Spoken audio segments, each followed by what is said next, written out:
China has controlled the supply of a group of rare earth minerals. The silent war is already raging about them. China holds a near monopoly on the mining and refining. He's saying that his nation is, quote unquote, not afraid. China controls about 90% of the processing capacity of rare earth. Industry trade groups are sounding the alarm on shortages. It is hitting our defense industry, our semiconductor industry, our automotive industry. Do you think that working with other allies around the world could get us less dependent? We're highly dependent on China. I mean, consider that we don't have any heavy rare earth processing facilities. What China is trying to restrict a very specific subset of critical minerals, rare earth. Hearing from some industries, like in the auto space, that they only have supply for the next 3 to 6 months. So there's going to be some real genuine problems in the supply chain.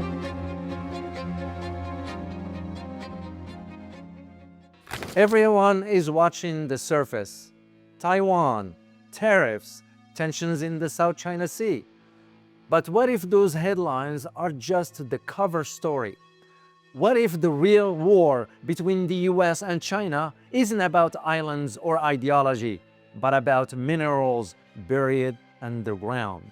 Right now, there is a shadow trade war raging, a war for control over the rare earth, metals, and atomic materials that power fighter jets, AI, chips, quantum computing, electric vehicles, and nuclear submarines.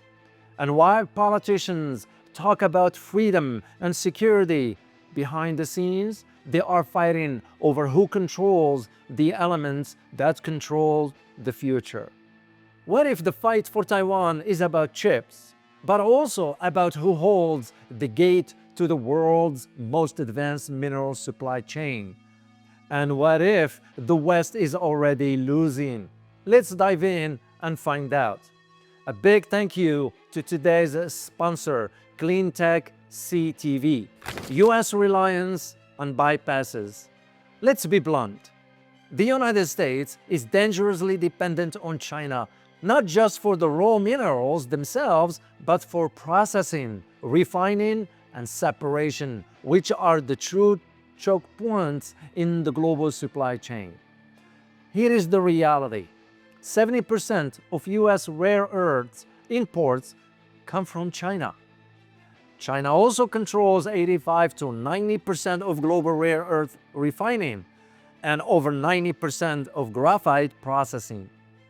Beijing also leads in gallium, germanium, and tungsten, all essential for semiconductors, lasers, and aerospace systems. And it goes deeper. Even more obscure minerals like fluorspar, used to produce hydrofluoric acid for semiconductors, lithium batteries, and uranium enrichment, are increasingly subject to Beijing's export control. The US doesn't produce any acid-grade fluorspar domestically and relies on imports, much of which still trace back, yes, to China, even if rerouted through intermediaries. That's become the name of the game, rerouting. In the wake of China's 2024-2025 export restrictions, US companies started sourcing through Thailand, Mexico, and South Korea, often using shell entities or third-party processors to mask the Chinese origin of materials. On paper, the supply chain is diversified. In practice, it's still heavily tethered to Beijing. To make matters worse, China has begun consolidating its mineral exports into centralized, state-monitored trading platforms, giving it not just control over supply, but over visibility, timing, and pricing as well. The uncomfortable truth: even when the US owns the mines, China often still owns the middle. Until the United States invests in domestic processing infrastructure, including for materials like fluorspar, it will continue fighting for tech dominance with one hand tied behind its back. Taiwan double role. Taiwan is often viewed as the center of the global chip war, and rightly so.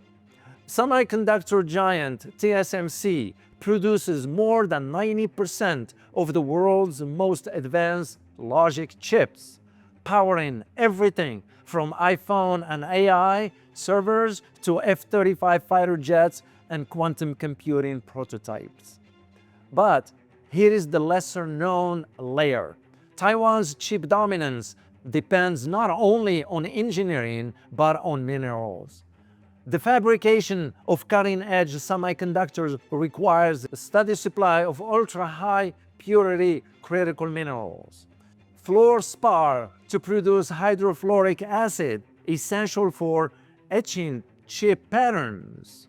Rare earths used in polishing wafers and in lithography systems, and gallium and germanium used in high-frequency and optoelectronic devices. Most of these inputs are either mined or processed in China. So, if Beijing were to cut off or restrict completely access to these materials, even without a single chip crossing the Taiwan Strait, it could effectively slow or choke Taiwan's chip production. In other words, controlling the upstream mineral supply chains is a stealthy way to control the downstream chip supply. No need for military confrontation, no need for blockades, just turn the valves off at the refinery. That's why this mineral war isn't just about rare earths, it's about who commands the global computing infrastructure. And Taiwan is the hinge between physical materials and digital powers. As nations race to control the future of energy, AI, and advanced manufacturing, one lesser-known mineral has quietly become a central player in this global chess match: fluorspar.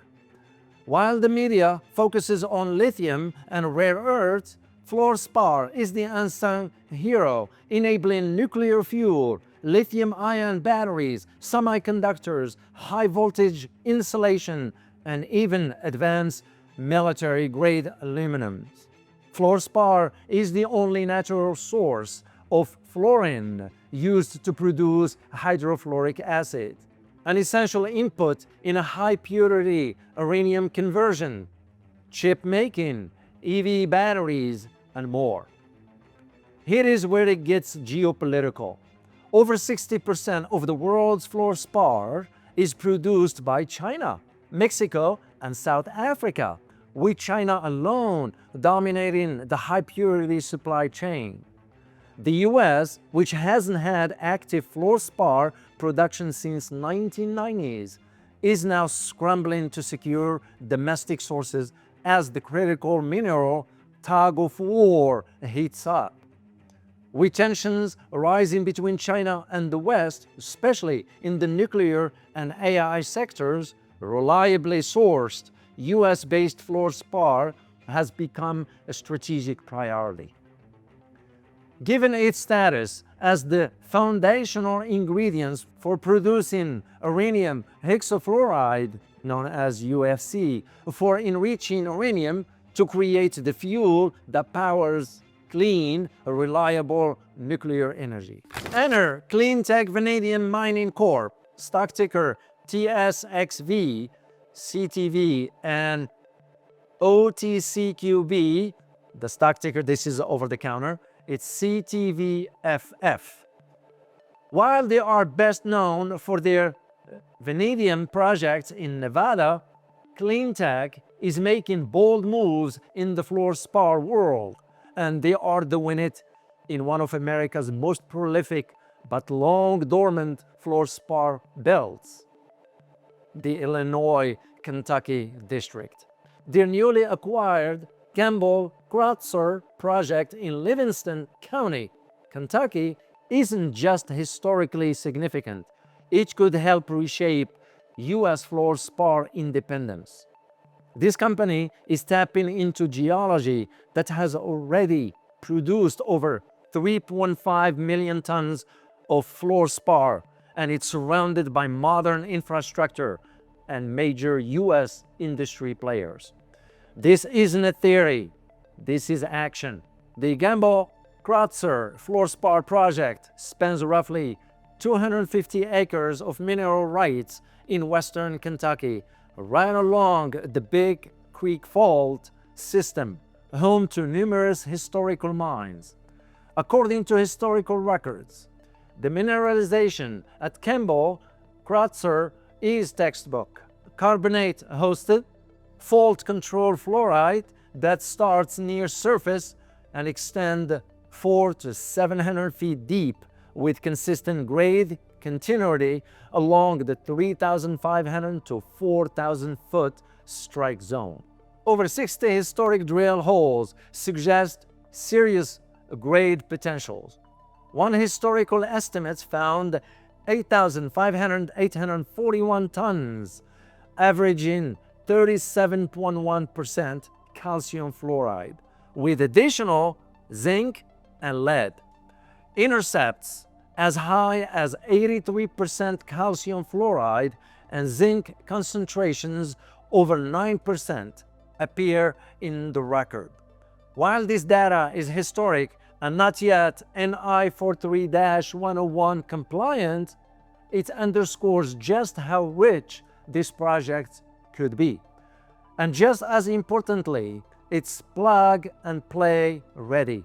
The site is close to water, power, rail lines, and chemical processing facilities. Arkema operates a hydrofluoric acid plant just 40 miles away. Honeywell plans to restart a rhenium conversion plant 52 miles out. There is even a zinc smelter 80 miles down the road. This proximity gives CleanTech a logistical edge. So, what does this mean for the bigger picture? If you are the US government, you are looking for exactly this: domestic fluorspar sources that reduce dependency on China, secure infrastructure near nuclear, EV, and high-tech supply chains, geologically proven districts where production can scale quickly.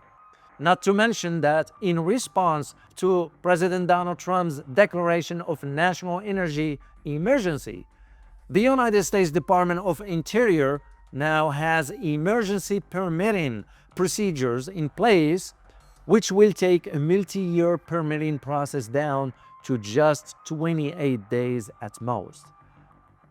This isn't just an investment story, it's a national security story. From uranium enrichments to next-gen EVs, high-purity fluorspar is the mineral behind the curtain, and CleanTech is pulling that curtain wide open. Strong projects need, of course, strong hands, and CleanTech is led by a team that knows how to build that. I will start with John Lee, who serves as a CEO and a chairman with the degrees in economics and engineering from Rice University. He's raised over $150 million in capital for mining ventures and led the acquisition of multiple critical mineral projects. Ron Espel, president, brings over 30 years of U.S. mine permitting experience, including leadership roles at Barrick's Gold Strike and McEwen Mining. He is the regulatory backbone of the company. And you have, of course, Andrew Yeo, a CFO, is a seasoned CPA with a deep experience in the mining sector and financial compliance across multiple exchanges. And of course, we add Alex Baer, Chief Legal Officer, has over 15 years of securities law expertise, focused exclusively on mining, navigating the regulatory minefield so their operations can stay on track. As you notice, this team blends technical, legal, financial, and strategic firepower, exactly what's needed to move quickly in today's volatile resource environment. Fluorspar prices have risen steadily, reflecting its scarcity and rising demand. According to Statista, U.S. acid-grade fluorspar has seen prices above $450 a ton in recent years, a jump from a sub $300 levels just a few years ago. And with the Department of Energy and the Pentagon pushing for domestic sourcing, and with the downstream users in semiconductors, clean energy, and defense urgently looking for US-based supply, CleanTech's fluorspar project in Kentucky is not just promising, it's timely. Add to that the rising demand from AI chips, electric vehicles, and the looming green energy shift, and you've got a perfect storm, one where CleanTech could emerge as a key domestic player in the fluorspar revival. In a world increasingly defined by resource warfare, CleanTech Vanadium Mining Corporation is doing more than just digging holes. They are reviving a critical mineral district with real geopolitical weight, and they are doing it with experience, precision, and vision. Fluorspar might not be flashy, but it powers everything from semiconductors to nuclear power plants.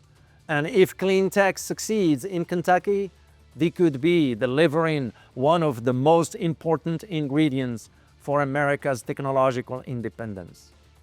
If you are watching the future unfold, keep your eyes on CleanTech.